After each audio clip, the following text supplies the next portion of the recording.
हमारा मुख्यमंत्री पहले बोलते थे हम रिक्शे वाला है, लेकिन उसने रिक्शे वाले के ऊपर ही कार्रवाई करना चालू किया है। रिक्शे वाले को ही 1500 रुपया फाइन चालू किया है। मतलब 5 साल में या 10 साल में हर देश में नया प्रधानमंत्री चाहिए। एक ही प्रधानमंत्री से हम उब गए ले, एक ही बार भाई और बहनों से हम परेशान हो गए, मित्रों से परेशान हो गए, बाकी भी कोई काम होते ना, और जात पात धर्म से हम परेशान हो गए ले।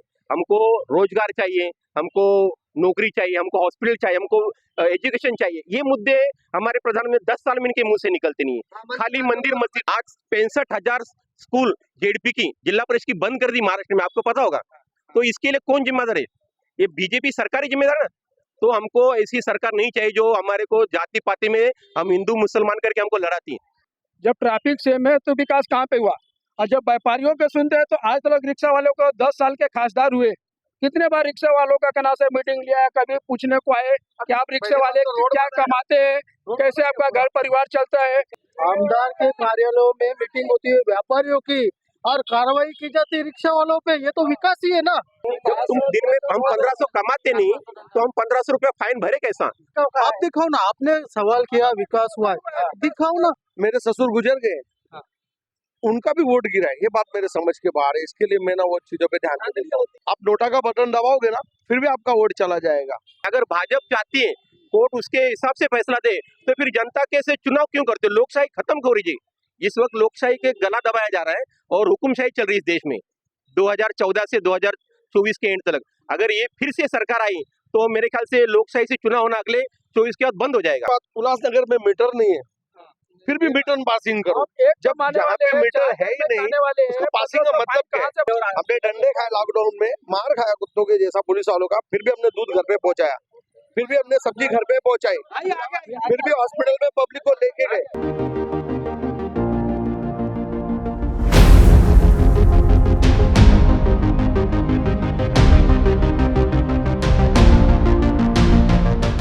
पूरे देश भर में लोकसभा चुनाव चल रहे हैं और ऐसे में इस चुनाव को लेकर जो है किस तरीके से जो स्तर की यानी कि जो ग्राउंड लेवल में लोगों के बीच में विचारधाराएं हैं, कौन जो है इस बार फिर से सरकार बना पाएगा, उसको लेकर हम बातचीत करेंगे। हम जो है आज कल्याण लोकसभा को लेकर बातचीत करेंगे और हम उल्लासनगर में इस समय मौजूद हैं और हमारे साथ सभी जो हमारे रिक्शा चालक भाई जो है मौजूद हैं, इनसे बातचीत करेंगे और सोचते हैं, देखते हैं कि किस तरीके से जो है लोकसभा चुनाव चल रहा है। लोकसभा चुनाव को आप कैसे देखते थे? भाई सबसे पहला तो आपसे एक बात कहना चाहूंगा मैं कि हम जो बोलेंगे वो न्यूज आप डालोगे क्या? जरूर डालेंगे सर, जरूर, कुछ कट नहीं होगा, लेकिन दिल से बोलिए, आप खुल के बोलिए। दिल से बोलूंगा, कट नहीं होगा उसमें। मैं ऑटो रिक्शा चालक मालक संघर्ष समिति का जनरल सेक्रेटरी पुरुषोत्तम भालेराव। सबसे पहली बात तो चुनाव के बारे में, तो चुनाव तो हमको लोकशाही का एक अधिकार है, उसे मिस नहीं करना है। लेकिन सबसे पहली बात तो जो होम ग्राउंड पे जो काम होता है उससे आदमी खुश रहना मांगता है। आज हम सब रिक्शा चालक नाराज है। किस बात से? सबसे पहली बात तो रास्ते छोटे होने की वजह से बसें चालू किया है। फुटपाथ पे सिंधी भाइयों को, हमको उनको विरोध नहीं करने का है, क्योंकि हमको मिलके धंधा करने का है, उल्लासनगर को आगे बढ़ाने का है। लेकिन सिंधी भाइयों का पूरा माल रास्ते पे, फुटपाथ खाली कर नहीं पाई सरकार, कर पाई क्या आज तक? रास्ते बड़े कर पाए? ऊपर से खाली केंद्र सरकार से कुछ जीआर पास होता है कि रिक्शा चालक विदाउट ड्रेस दिखा 1500 का पेनल्टी मारो, और सीट दिखा 1500 का पेनल्टी मारो। खड्डे बना नहीं पाए। वो किसका काम है? वो हमारा काम है। ये जिस तरीके से आपने कहा कि नियमों में जो है अनदेखी की जाती है, किसी के लिए नियम सही है तो किसी के लिए नियम सख्त है, लेकिन कई बार कार्रवाई भी होती है, लेकिन उसके बाद से फिर से वही नजारे देखने को मिलते। तो यहाँ पे मिली भगत मतलब यहाँ पे कार्रवाई होती नहीं है। कार्रवाई यहाँ पे समझो कोई कर्मचारी भी कुछ काम करने जाता है तो उसके ऊपर से प्रेशर आता है, दिखावे के लिए होता है, आज होता है कल सेम हो जाता है। अभी रिक्शा एक रोड पे रहेगा, तुरंत फाइन, लाइन से देखो टेम्पो लगी हुई है। ये हाथ गाड़ी परसों गया, कल से लगना चालू हो गया। जिस तरीके से जो अभी तो चुनाव हो रहा है, देखिए आप लोगों की तकलीफ है। अगर हम दुकानदारों की बात करें तो दुकानदार अपनी तकलीफें बताते हैं, आप रिक्शा चालक है, आप अपनी तकलीफें बताते हैं। आम जनता की एक अलग तारीख होती है। मुद्दा जो है बताया जा रहा है कि काफी विकास हुआ है, विकास के नाम पे जो है तो वो बताओ ना, आप दिखाओ ना। आपने सवाल किया विकास हुआ है, दिखाओ ना। अरे भाई, जिधर पूरे दिन में हम 7 चक्कर 8 चक्कर मारते थे, पूरे दिन में 3 चक्कर हो रहे हैं। तो पेट्रोल के दाम जो बढ़ चुके हैं उसके लिए क्या कहना है, भाई, महंगाई के लिए क्या कहेंगे? हम पेट्रोल के बारे में बोलेंगे नहीं, क्योंकि हमारा सीएनजी गाड़ी, सीएनजी में भी बढ़ोतरी हो रहा है। कहने का मतलब एक ही कि कोई कर्मचारी, समझो अभी यहाँ पे ये पूरा खाली है, कर्मचारी खाना खाने गया तो 2-3 घंटा छुट्टी रहता है, लेकिन यहाँ की जो प्रशासन है, दूसरा हमें आदमी नहीं देता, पूरा चौक भर जाता है, इतने से चौक में पूरा ट्रैफिक जाम हो जाता है, धंधा हमारा खराब होता है। जो कर्मचारी उसको ठीक करने जाता है, ऊपर से वो प्रेशर आ जाता है। अभी लोकसभा ये चुनाव सुधार ये सुधार होना मांगता है ना। लोकसभा चुनाव जो होने जा रहा है, जिस तरीके से जो कि उम्मीदवार है एक तरफा जो कि इस चुनाव को देखा जा रहा है, श्रीकांत शिंदे जी की बात करें तो 10 सालों में उन्होंने जो विकास काम किया उससे आप खुश नहीं है, और हैट्रिक की जो बात की जा रही तो अगर आप देखेंगे उनके कार्य को देखकर तो क्या वोट कहाँ पे आप करेंगे? परिस्थिति को देखकर जिस तरीके से राजनीति भी बढ़ी है, बदली है, एक पार्टियों की दो पार्टियां हो चुकी है, तो आप क्या इसको किस तरीके से, आप जनता होते हुए किस तरीके से देखते हैं? भाई देखो, मैं भले अभी बोल दूं कि मैं मोदी जी को वोट दूंगा, लेकिन वोट देने वाला मैं हूँ, मैं तो बताऊंगा नहीं। लेकिन ये कंडीशन देख के तो मुझे नहीं लगता है कि किसी को नाटो दबाना चाहिए, पूरे रिक्शा वाले जितने भी है, उल्लासनगर, कल्याण, डोंबिवली, सबको नाटो दबाना चाहिए। अब आप आ जाइए, आप आगे बढ़ जाइए। हम हमारा वोट बर्बाद नहीं। आप आपका क्या नजरिया, आप हमारा मुख्यमंत्री पहले बोलते थे हम रिक्शे वाला है, लेकिन उसने रिक्शे वाले के ऊपर ही कार्रवाई करना चालू किया है। रिक्शे वाले को ही 1500 रुपया फाइन चालू किया है। पुलिस कर्मचारी उनका अपना, उनको ऊपर से प्रेशर है, वो अपना काम कर रहा है कि हमको ऊपर से फाइन मारने का अधिकार है। तो ऊपर से फाइन कौन दिला है? वो यूएफसी की नियम बस बनाए चालू हैं, करने के लिए नियम जो बनाया उसको लेके कहीं ना कहीं आप लोगों के बीच में ये है कि एक तरफा जो है हम लोग उन नियमों का उल्लंघन कर रहे हैं। हम नियमों को विरोध नहीं कर रहे। नियम अच्छी बात है, करो, लेकिन कार्रवाई सबके ऊपर होनी मांगती है। यहाँ पे 4 सीट भरा जाता है, उसके ऊपर कार्रवाई नहीं, तो ये क्या है? कार्रवाई समझो करेंगे ना, संविधान के ऊपर पूरा देश कभी लागू होएगा ना, तो ये मंदिर के बाहर की चप्पल नहीं चोरी होएगी। बहुत बेहतरीन बात है। शहर के और भी बड़े कई मुद्दे हैं, जिस तरीके से आप लोग ऑटो चालक हैं, सड़कों की अगर परिस्थितियों की बात करें, और भी अन्य चीजों की यदि बात करें तो उसके लिए आप क्या कहना चाहेंगे? निवडणूक को विरोध भी नहीं करेंगे, वो तो हमारा हक है, वो तो हम बजाएंगे, लेकिन थोड़ा सोच समझ के बजाएंगे।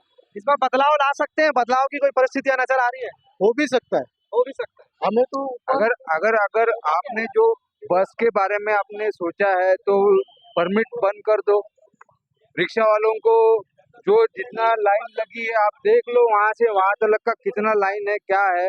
अगर ये बस चालू है तो रोड बनाओ, हम उसके बारे में नहीं बोल रहे।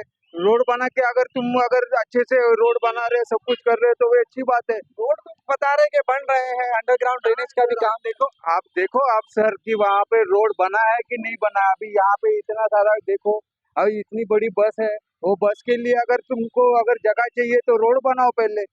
हम तो कम से कम बोलते हैं ना, 40 साल 50 साल पुराना स्टैंड है, वो स्टैंड के लिए हमको दिक्कत हो रही है यहाँ से वहाँ तक पूरा। और रिक्शा परमिट बढ़ गए तो वो उनको भी आना जरूरी है, क्योंकि आरटीओ ने उनको लाइसेंस दिया है, बैच दिया है, रिक्शा दिया है, तो उनको भी आना जरूरी है। तो उनको उनके लिए बोलते हैं कि 10 गाड़ी लगाओ। अभी लाख गाड़ी हो गई है, मगर 10 गाड़ी का खाली परमिशन दे रहे, क्यों दे रहे भाई? अगर तुमने ऑटो दिया है और ऑटो का लाइसेंस दिया है, बैच दिया हुआ है, सब कुछ दिया हुआ है, तो फिर तुमको ये लाइन में बोलते 10 ही गाड़ी लगना चाहिए, तो बाकी के जन कहाँ पे जाएंगे? आपसे जानना चाहेंगे क्या देखते हैं, किस तरीके से इस पूरे चुनाव को देखते हैं, क्या परिस्थिति है, क्या चीजों को देखकर जो है वोट करें? अगर मैं वोट करता भी हूँ सर, तो मैं सिर्फ एक ही बात बोलना चाहूंगा 2 आदमियों को।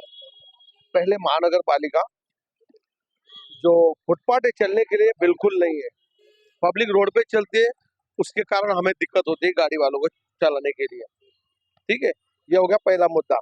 दूसरी बात मैं बोलना चाहता हूँ, पुलिस प्रशासन को जो गाड़ियां लगती है ना बाहर, जो पार्किंग है, हालांकि उल्लासनगर में कहीं पार्किंग ही नहीं है, उसकी वजह से दुकान के सामने पार्किंग गाड़ी खड़ा किया है और यहाँ पे पार्किंग नहीं है, समझो दूसरे बाजू वो दुकान पे, वहां पे भी गाड़ी लग जाती है। तो मेरा ये बोलना है, फाइन इनको मत दो, दुकान वालों को फाइन मारो।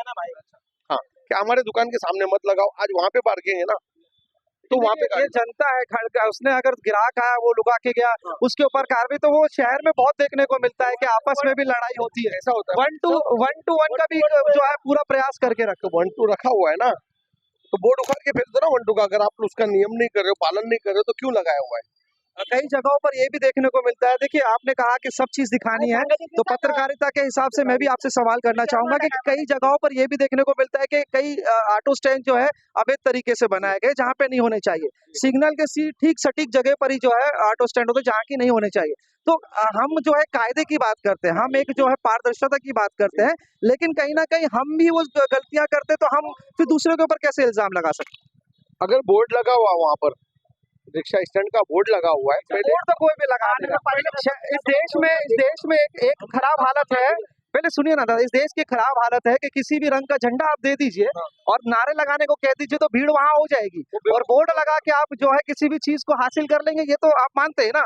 तो जब आप नियम की बात कर रहे हैं तो उस नियम को अमल करना हमारी भी जिम्मेदारी है। कैसा झंडा लेके कोई भी चलता है। मेरे को इतना मालूम है पार्टी सिर्फ ऊपर 2 ही है, एक हाथ का पंजा और दूसरा कमल का फूल। बाकी नीचे जो झंडू है ना, वो खाली हमारा वोट लेके ऊपर बेचने का काम करते हैं। ये मेरी सोच है, बाकी लोग को मालूम है कि नहीं, उतनी सोच है कि नहीं मुझे पता नहीं। मुझे सिर्फ इतना मालूम है, अगर काम करना है तो ठीक तरीके से करो, नहीं तो वरना मत करो। अच्छा, अभी जो खासदार यहाँ के रह चुके हैं डॉक्टर श्रीकांत शिंदे 2 बार जो है जीत के आ चुके हैं लोकसभा चुनाव। इस बार क्या परिस्थिति, आपके अंदाजे से क्या परिस्थिति दिखाई दे रही है? किस तरीके से जो है वो जीत के आएंगे? क्योंकि जो माहौल बताया जा रहा है वो एक तरफा बताया जा रहा है, उनके सामने कोई कड़ा कैंडिडेट नजर नहीं आ रहा। और एक और जो समस्या है जो कि देखने को मिलती है, तो किस तरीके से देखते हैं इस चुनाव को? चुनाव के मामले में हम कुछ बोल नहीं सकते सर, हम अपने पेट को खाली देखना चाहते। चुनाव का मेरे को कुछ लेना देना नहीं। आप देखिए, आपका मतदान आपकी जो है आने वाला समय डिसाइड करता है। मैं बताता हूँ सर, मेरे ससुर गुजर गए, उनका भी वोट गिरा है, ये बात मेरे समझ के बाहर है। इसके लिए मैं ना वो चीजों पे ध्यान नहीं देता। हाँ, आप नोटा का बटन दबाओगे ना, फिर भी आपका वोट चला जाएगा। हाँ जी। लेकिन सुप्रीम कोर्ट ने तो ईवीएम पे जो है पूरी चीजों पे खारिज कर दिया, और आप जनता जो है सर देखो, हम भी सर्विस देते हैं। ईवीएम को कहाँ बैन किया गया? नहीं ना बैन किया गया। फिर आप अभी बोल रहे ईवीएम के बारे में, क्या बोला आपने? सुनवाई हुई थी उस पे, जिसपे जो है सुप्रीम कोर्ट ने कहा कि जिस तरीके से जो कि तर्क रखे गए हैं उसमें कोई भी पारदर्शिता नहीं दिखाई दे रही, तो ईवीएम से ही जो है चुनाव हो, ऐसे सुप्रीम कोर्ट ने कहे थे। ये तो जानकारी आपको होगी। हाँ, यही जानकारी बहुत लोगों ने उसके खिलाफ कोर्ट में मतलब अपील डाली। सुप्रीम कोर्ट से भी मतलब फैसला आया कि अभी वो हो नहीं सकता, उनकी सबकी अपील खारिज की गई। बराबर। तो अगर लोग चाहते हैं कि ईवीएम हमको पसंद नहीं है, उससे वोट को मैंने किया जाता है, जनता चाहती है कि ईवीएम से ना हो, तो कोर्ट मतलब जनता के खिलाफ, मतलब ये सरकार किसके लिए बनती है? हमारे जनता के लिए बनती है क्या किसी एक पार्टी के लिए बनती है? अगर भाजपा चाहती है कोर्ट उसके हिसाब से फैसला दे, तो फिर जनता कैसे चुनाव क्यों करते? लोकशाही खत्म हो रही है। इस वक्त लोकशाही के गला दबाया जा रहा है और हुकुमशाही चल रही है इस देश में 2014 से 2024 के एंड तक। अगर ये फिर से सरकार आई तो मेरे ख्याल से लोकशाही से चुनाव होना अगले 24 के बाद बंद हो जाएगा। ये मैं बता रहा हूँ, मैं वंचित बहुजन आघाड़ी का महासचिव हूँ शहर महासचिव। सर जी, एक बात मैं कहना चाहता हूँ। आज तक खासदार साहब के ऑफिस में व्यापारियों का मीटिंग लिया जाता है, सबका मीटिंग लिया जाता है, कार्रवाई सबके हम लोग के ऊपर होती है। आज तक कभी रिक्शा वालों का मीटिंग लिया है खासदार साहब ने? हम लोग बाहर देश से तो नहीं आए ना, हम लोग भी तो पब्लिक सेवा कर रहे हैं। हमारे ऊपर अत्याचार क्यों होता है? 200 का फाइन है, 1500 फाइन। इधर भी हम लोग जिधर दिन भर में 600 धंधा करते, 1500 का फाइन कहाँ से भरेंगे सर जी? सबसे बड़ी बात, उल्लासनगर में मीटर नहीं है, फिर भी मीटर पासिंग करो। जब जहाँ पे मीटर है ही नहीं, उसको पासिंग का मतलब क्या है? कहाँ से भरेंगे? वो पासिंग का मतलब क्या है? उसमें हम लोग पैसा क्यों देवे? पासिंग का पैसा क्यों दे? जब मीटर चलता ही नहीं है तो मीटर पासिंग करे क्यों? वो खोटा ही पासिंग है ना। या तो मीटर यहाँ पर चालू करें। हमारी मांग है सभी ड्राइवरों की, चालक मालक दोनों की मांग है कि उल्लासनगर में या तो मीटर से चालू करो, मीटर का फाइन नहीं लगाना बंद करो, दोनों में से एक करो। आरटीओ का नियम ऐसा है, 500 रुपया ओवर सीट का फाइन है, मतलब आपको ही पता होगा आरटीओ का नियम। और 1500 लगाते हैं हमको, सबको 12 तारीख से सबको फाइन चालू किया है, 12 मई से, सॉरी 12 मार्च से, अप्रैल से, 12 अप्रैल से 12 तारीख से हमको सबको ओवर सीट का 1500 फाइन किए। क्यों? अगर एक ड्राइवर अगर बता दे कि 1500 के ऊपर कमा लेता है लाइन टू लाइन धंधा करके, तो मान जाओगा। जब तुम दिन में हम 1500 कमाते नहीं तो हम 1500 रुपया फाइन भरे कैसा? तुम्हारा जो नियम है आरटीओ का, जो जीआर होता है, जीआर के उससे ओवर सीट का 500 होता है, तो 1500 हमसे क्यों लिया जा रहा है? ये तो सर दादागिरी चल रही है ना, तो कहाँ लोकशाही बच रही? यहाँ तुमको पूरे मार्केट में आप घूम के आओ, पूरे उल्लासनगर के सभी फुटपाथ लोग ने कब्जा करके बैठे और पब्लिक रोड के ऊपर चलती है। अगर पब्लिक को एक भी रिक्शा वाले का धक्का लग गया रास्ते में चलते हो तो गुनहगार कौन है? पब्लिक है क्या रिक्शा वाला है? आप बताओ। नहीं मैं आप लोग जो बातें कह रहे हैं ये तो आमतौर से देखने भी मिलता है जिस तरीके से जो कि शहर की परिस्थिति है, लेकिन जो चर्चा चल रही है अभी जिसको लेकर जो कि चुनाव में जो कि प्रचार किया जा रहा है, जो कि वोट मांगा जा रहा है, कहा जा रहा है कि हमने बहुत ही बेहतरीन विकास किया है, शहर में जो है विकास हुआ है। उल्लासनगर शहर को वो देखे या हम कल्याण को देखे या फिर हम अंबरनाथ को देखे, तो ये जो 3 शहर है या फिर और भी शहरों को देखे, तो उल्लासनगर का शहर में कितना विकास हुआ है, इस तर्क के ऊपर हम बातचीत करना चाहेंगे। क्या कहना चाहेंगे उसके लिए? आप बोल रहे हो उल्लासनगर का विकास हुआ है, पॉलिटिशियन बोल रही है उल्लासनगर का, और सर्वे भी बोल रहा है कि उल्लासनगर हुआ है। हम ना नहीं बोल रहे हो। आमदार के कार्यालय में मीटिंग होती है व्यापारियों की, आमदार के कार्यालयों में मीटिंग होती है व्यापारियों की, और कार्रवाई की जाती है रिक्शा वालों पे। ये तो विकास ही है ना। हाँ, नहीं विकास है, ये विकास है कि कार्यालय में व्यापारी आते हैं, सब आते हैं, पत्रकार आते हैं। मैं बोलूंगा फिर भी काम होएगा नहीं। मैं भी आपको क्या बोला, अगर गाड़ी खड़ी है सर, मैं लोकतंत्र में आवाज ही है जो कि जिता सकती है, नहीं बोलोगे तो चुप रह जाओगे और फिर जिस तरीके तानाशाही नहीं हो रहा ना कुछ। मैं खाली एक ही बात बोलता हूँ, अगर सही में दम है ना तो एक ही बात बोलता हूँ, बाइक लगी हुई ना उसके सामने दुकान के, इसके ऊपर फाइन मारो। इसका लाइसेंस नंबर है क्या उधर? ये पान का जो टपरी डाला है, शॉप नंबर 3 यहाँ पे उसका लाइसेंस है क्या? शॉप नंबर 3 देखो, अगर ये तुम्हारा फाइन नहीं भरता है तो इसका कैंसिल कर दो ना, दुकान खाली होना चाहिए। मैं आप सभी लोगों से एक चीज जो मैं है आप सभी लोगों से जानना चाहूंगा, आप लोग नियम से जो है नाराज है, जो नियम लाए जा रहे हैं उस नियम से जो है आप लोगों को दिक्कतें हो रही है, जिसके वजह से जो है जो आपकी आमदनी है उससे भी असर पड़ रहा है और जो कमाई होती नहीं हो पाता। लेकिन अभी की बात अगर हम करें तो नियम की बात जो है नेता नहीं करेंगे जब वोट मांगने आएंगे, वो कहते हैं कि हमने इतना करोड़ खर्चा किया, इतने का विकास किया, उस पर बात कीजिए, उसको बताइए कि उस पर क्या हुआ। नियम तो देखिए, नियमों की तो धज्जियां इंसान भी उड़ाता है, आम जनता भी उड़ाती है। ट्रैफिक सेम है तो विकास कहाँ पे हुआ? जब ट्रैफिक सेम है तो विकास कहाँ पे हुआ? और जब व्यापारियों के सुनते हैं तो आज तक रिक्शा वालों को 10 साल के खासदार हुए, कितने बार रिक्शा वालों का कहना से मीटिंग लिया है, कभी पूछने को आए कि आप रिक्शा वाले क्या कमाते हैं, कैसे आपका घर परिवार चलता है? रिक्शा वाले वोट करते हैं ना। अभी रिक्शा वाले के लिए मेरे को बता, अभी जवान आदमी अभी जवान आदमी अभी रिक्शा चला सकता है। अभी इससे बुढ़ा हो गया, नहीं रिक्शा चलाएगा तो इसको क्या मिला? आज तक कुछ मिला? हाँ, अभी वो भी मुख्यमंत्री, वो भी सरकार है, हाँ, अभी वो भी रिक्शा चला के मंत्री ये बन गया। अभी रिक्शा वाले के बारे में सोचना चाहिए ना उसने कुछ ना कुछ। अभी जैसे आमदार और खासदारों को इनका पेंसिल चालू रहता है, इनको पेंसिल किस वजह से दिया जाता है? हमारे को भी पेंसिल चालू करो। अगर वो देश की सेवा कर रहे हैं, सर जी, अगर वो देश की सेवा कर रहे हैं, हम तो समाज की सेवा कर रहे हैं। हम पब्लिक को उनके मतलब उनको जहाँ से लेके उनको उचित जगह पे उनको पहुंचाते हैं, सेवा नहीं देश की। लॉकडाउन में हमने डंडे खाए, लॉकडाउन में और हमने डंडे खाए, लॉकडाउन में मार खाया कुत्तों के जैसा पुलिस वालों का, फिर भी हमने दूध घर पे पहुंचाया, फिर भी हमने सब्जी घर पे पहुंचाई, फिर भी हॉस्पिटल में पब्लिक को लेके गए। वो तो किसको नहीं दिखा। पर लॉकडाउन का आज भी लॉकडाउन का मेरे पे फाइन है, आज भी मैंने भरा नहीं है, आज तक वो लॉकडाउन का जो फाइन है अभी तक पड़ा हुआ है। वही जैसे बन रहे हम लोग रिक्शा वाले तड़प रहे, वही बात से तड़प रहे हम लोग कि हमको क्या मिलेगा, हमको तो कुछ नहीं मिल रहा है, हम जन सेवा कर रहे हैं और कुछ नहीं कर रहे। अच्छा, एक सवाल जो है आखिरी में पूछना चाहूंगा, ये बात तो महत्वपूर्ण है। जिस तरीके से समस्याएं बता रहे हैं और जो परिस्थिति बता रहे हैं, देखिए आज के जमाने में तो मैं यही कहूंगा कि मीडिया भी वो दिखाने में सक्षम नहीं है, और कायदे नियम से जो है जिस तरीके से आप कह रहे हैं कि आप भी जो है उससे खुश नहीं है। नियम जो है तोड़े भी जाते हैं, बनाए भी जाते हैं, तोड़ने वाले भी हम ही हैं। तो अगर इस चुनाव में आप देखना चाहेंगे, इस बार अगर चुनाव में देखना चाहेंगे तो प्रधानमंत्री के रूप में आप किसी नए चेहरे को देखना चाहेंगे या फिर नरेंद्र मोदी जी को ही वापस से देखना नए चेहरे को देखना चाहते हैं? क्योंकि हर एक मतलब 5 साल में या 10 साल में हर देश में नया प्रधानमंत्री चाहिए। एक ही प्रधानमंत्री से हम उब गए, एक ही बार भाई और बहनों से हम परेशान हो गए, मित्रों से परेशान हो गए, और बाकी भी कोई काम होते ना, और जात पात धर्म से हम परेशान हो गए। हमको रोजगार चाहिए, हमको नौकरी चाहिए, हमको हॉस्पिटल चाहिए, हमको एजुकेशन चाहिए। ये मुद्दे हमारे प्रधानमंत्री 10 साल में इनके मुंह से निकलते नहीं है।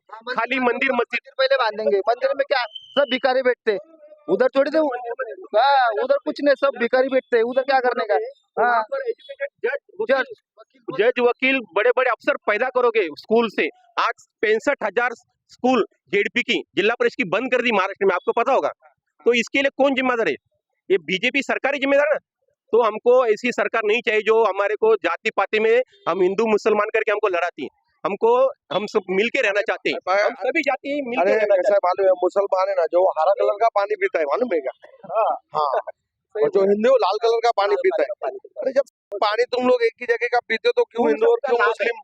एक बोलता है मैं ब्राह्मण में मच्छी नहीं खाता हूँ, फिर पानी मत पीना, मच्छी किधर है? पानी में ही है ना यार। ये समझना मांगते हैं, लोगों को कॉमन सेंस नहीं है।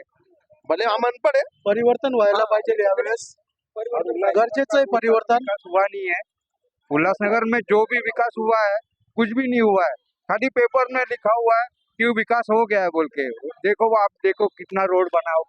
हम चाहते हैं कि हमारे महाराष्ट्र के बारे में बोलूं मैं, हम महाराष्ट्र में एक नया परिवर्तन हमारे वंचित बहुजन आघाड़ी की तरफ से प्रकाश आंबेडकर ने साहब ने जो मतलब परिवर्तन और नया चाहते हैं। अगर हमारे महाराष्ट्र में से अगर हमारे प्रकाश आंबेडकर की सीट आती, हमारे उल्लासनगर से और हमारे कल्याण लोकसभा चुनाव से हमने मोहम्मद शेख करके हमारे वंचित बहुजन आघाड़ी के उम्मीदवार दिए।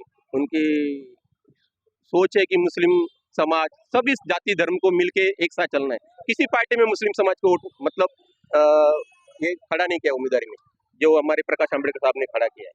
तो सभी जातियों को मिलजुल के चल के लोकसभा में भेजना चाहते हैं, और वो प्रकाश आंबेडकर की सोच हमारे देश में मतलब वो महाराष्ट्र में कुछ ना कुछ बदलाव लाएगी।